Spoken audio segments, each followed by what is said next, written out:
Businessman का एक नियम है, बड़ा प्यारा नियम। ये बिजनेस का नियम है। कभी जाओ किसी मारवाड़ी की दुकान, धंधा करना तो दुनिया में 2 ही 3 लोगों को आता है, उसमें से एक मारवाड़ी। कलेजा फूलेगा। 100 रुपए का सामान वो 1100 रुपए में बेचेगा। 1.5 लाख रुपए जिस लहंगे का बताया था, उसकी बार्गेनिंग शुरू हुई 30,000 में लेकर आए। मैं तुमसे बार बार कहता हूं कि तुम जिम में लगा दो 6 घंटे, लाइब्रेरी में 6 घंटे लगा दो, मंदिर में 6 घंटे लगा दो, पर 6 घंटे बैठकर अनावश्यक बात मत करो। क्योंकि ये पैसा लेकर आ रहे थे, सोना लेकर आ रहे थे, और उसको पैसे की जरूरत थी। सपने को सच करने का समय अभी सही नहीं। ये शांत होकर बैठे। इतना पैसा ले गया वो, 3 साल उसने ईरान में टैक्स ही नहीं लगाया। और जब ये आपस में लड़ते हैं, इनको बाहर ही आके पीटता है, फिर लूटता भी है, तब ये बाद में चिल्लाते हैं, भैया हमको, भैया महमूद गजनी ने मारा, भैया हमको। 1687 टाइम पीरियड देखो, उलझा हुआ है वो। कहां?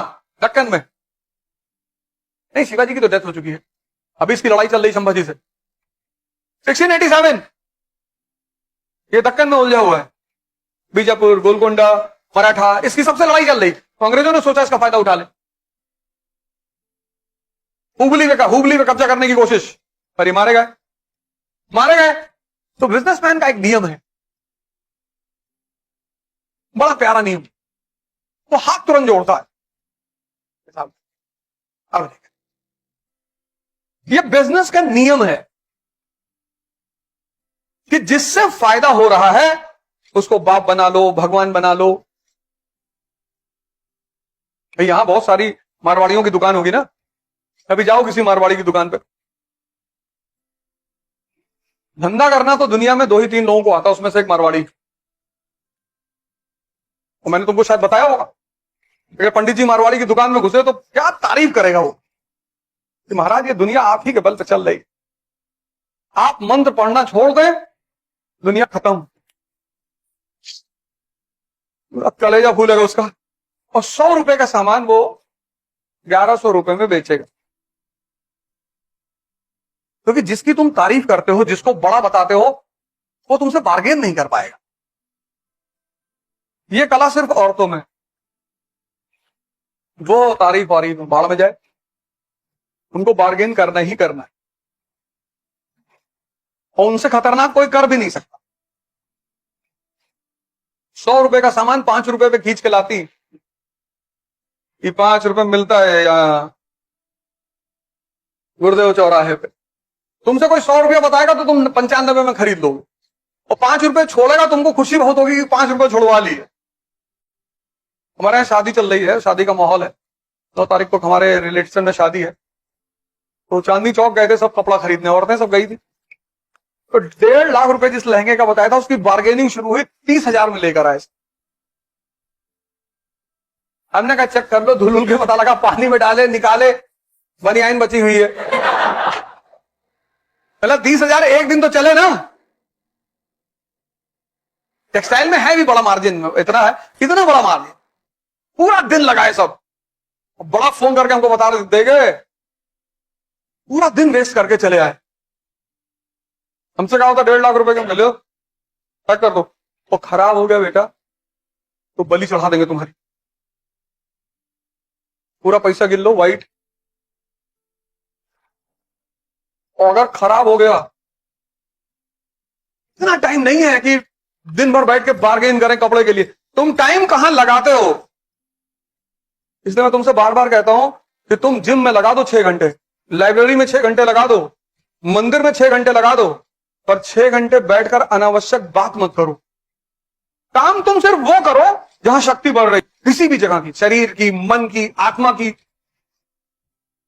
जब तुम कोई काम कर रहे हो, बस ये सोच लो कि इस काम से मुझे क्या फायदा हो रहा है। जिन पर जो तुम काम कर रहे हो, बस एक पॉइंट ले आओ कि यार मैं यहां क्यों खड़ा हूं चौराहे, मैं क्यों जातिवाद पे बात कर रहा हूं, क्यों संप्रदायवाद पे बात कर रहा हूं, क्यों?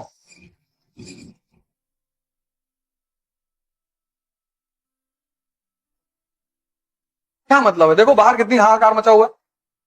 ये 24 इलेक्शन तक है, देखो कैसे बाहर हाहाकार मचा। लग रहा है कि ब्राह्मण और दलित और मुसलमान हिंदू सब मर के खत्म हो जाएंगे। सब दलितों को बचा रहे हैं। देखो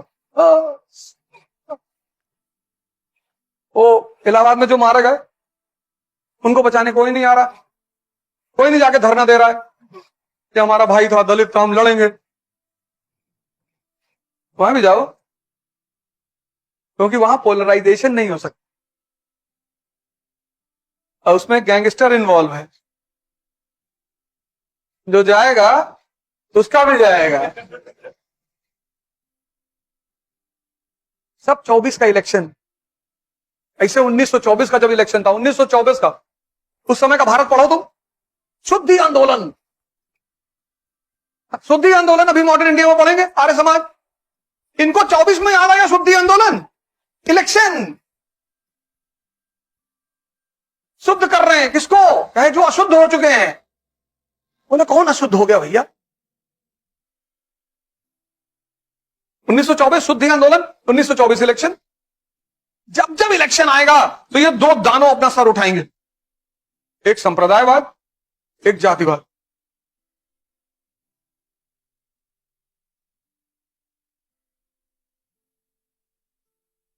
इन्होंने औरंगजेब से माफी मांगी अंग्रेजों ने कि साहब माफ कर दिया साहब, गलती हो गई। क्योंकि ये पैसा लेकर आ रहे थे, सोना लेकर आ रहे थे, और उसको पैसे की जरूरत थी, उसने माफ कर दिया। और अंग्रेज, यूरोपियंस, अंग्रेज नहीं यूरोपियंस, ये शांत होकर बैठ गए। Europeans became side. उनको पता चल गया कि नहीं यार, अभी सही समय नहीं है, अपने सपने को सच करने का समय अभी सही नहीं। ये शांत होकर बैठ गए यूरोपियंस। ठीक है यार, समय तो आएगा ही, हम उचित समय का इंतजार करेंगे, और समय आ गया। कौन सा समय?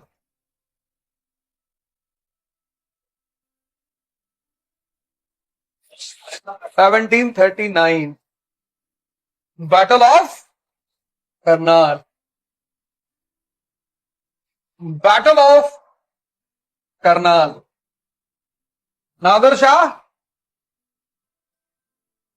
नादिर शाह और मोहम्मद शाह रंगीला। नादिर शाह और मोहम्मद शाह रंगीला। जो पहला चैप्टर है ना एनसीईआरटी का, ये मेरे चैनल पे पढ़ा हुआ है, पूरा सीरीज, वहीं से पढ़ो इसको। पर उत्तरवर्ती मुगल, जानदर शाह, बहादुर शाह, वो सब वहीं से पढ़ना है। 70 करोड़ की संपत्ति लूट के ले गया, उसमें पिकॉक थ्रोन ले गया, कोहिनूर डायमंड ले गया, इतना पैसा ले गया वो कि 3 साल उसने ईरान में टैक्स ही नहीं लगाया। ईरान के लोगों से कहा कि यार पैसे की जरूरत नहीं। यही तो आदत है हिंदुस्तानियों की, आपस में लड़ने की। ये आज की आदत नहीं है, ये बहुत पुरानी आदत है। और जब ये आपस में लड़ते हैं, इनको बाहर ही आके पीटता है, फिर लूटता भी है, तब ये बाद में चिल्लाते हैं भैया हमको, भैया महमूद गजनी ने मारा भैया हमको। अभी देखो भारत की दशा,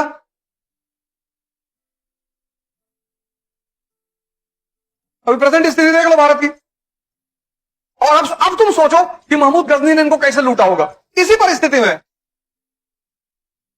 यही सिचुएशन होती है, यही। सबको अपना फायदा चाहिए।